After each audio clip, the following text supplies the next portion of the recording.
ಸಂಜು ಸ್ಯಾಮ್ಸನ್ IPLನಿಂದ ಹೊರಗುಳಿಯುತ್ತಾರಾ ಎನ್ನುವ ಪ್ರಶ್ನೆ ಈಗ ರಾಜಸ್ಥಾನ್ ರಾಯಲ್ಸ್ ಫ್ಯಾನ್ಸ್ಗೆ ಮೂಡಿಬರುತ್ತಿದೆ. ಕಾರಣ, ರಿಯಾನ್ ಪರಾಗ್ ಅವರು ನೂತನ ಕ್ಯಾಪ್ಟನ್ ಆಗಿ ಆಯ್ಕೆಯಾಗಿದ್ದಾರೆ. ಇದಕ್ಕೆ ಮೇನ್ ಕಾರಣ ಏನೆಂದು ಈ ವಿಡಿಯೋದಲ್ಲಿ ತಿಳಿಯೋಣ ಬನ್ನಿ. ಹೌದು, ಸಂಜು ಸ್ಯಾಮ್ಸನ್ IPLನಿಂದ ಮತ್ತು ರಾಜಸ್ಥಾನ್ ತಂಡದಿಂದ ಹೊರಗುಳಿಯಲಿದ್ದಾರೆ.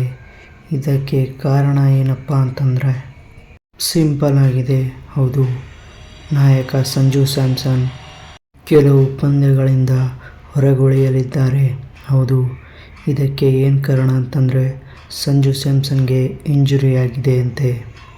ಹೌದು, ಸಂಜು ಸ್ಯಾಮ್ಸನ್ಗೆ ಪ್ರಾಕ್ಟೀಸ್ ಮಾಡುವ ವೇಳೆ ಫಿಂಗರ್ ಇಂಜುರಿ ಆಗಿದೆ ಅಂತ ಇವಾಗ ಅಫಿಷಿಯಲ್ ಆಗಿ ಅಪ್ಡೇಟ್ ಬರ್ತಾ ಇದೆ.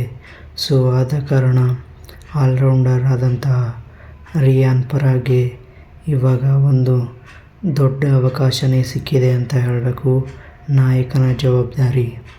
ಇಷ್ಟು ಸೀಸನ್ನ ರಾಜಸ್ಥಾನ್ ರಾಯಲ್ಸ್ನ ಪಂದ್ಯಗಳಲ್ಲಿ ಸಂಜು ಸ್ಯಾಮ್ಸನ್ನ ನಾಯಕತ್ವದಿಂದ ರಾಜಸ್ಥಾನ್ ತಂಡವು ಅದ್ಭುತವಾಗಿ ಮುನ್ನಡೆಯುತ್ತಿತ್ತು.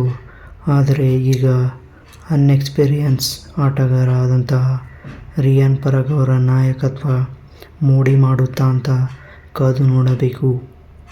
ರಾಜಸ್ಥಾನ್ ತಂಡಕ್ಕೆ ಬರೀ ನಾಯಕನ ಕೊರತೆ ಅಲ್ಲ, ಒಬ್ಬ ಅದ್ಭುತ ಬ್ಯಾಟ್ಸ್ಮನ್ನ ಕೊರತೆಯೂ ಕಾಡುತ್ತೆ. ಯಾಕಂದರೆ ಸಂಜು ಸ್ಯಾಮ್ಸನ್ ಅದ್ಭುತ ಓಪನರ್ ಹಾಗೂ ಹಿಟ್ಟರ್ ಆಗಿದ್ದರು. ಈ ಎರಡೂ ಅಂಶಗಳು ರಾಜಸ್ಥಾನ್ ರಾಯಲ್ಸ್ ತಂಡಕ್ಕೆ ದೊಡ್ಡ ಹೊಡೆತವನ್ನೇ ಕೊಟ್ಟಿದೆ. ಆದಷ್ಟು ಬೇಗ ಸಂಜು ಸ್ಯಾಮ್ಸನ್ ಚೇತರಿಸಿಕೊಂಡು ತಂಡಕ್ಕೆ ವಾಪಸ್ಸಾಗಲಿ ಎಂದು ಕೇಳಿಕೊಳ್ಳೋಣ.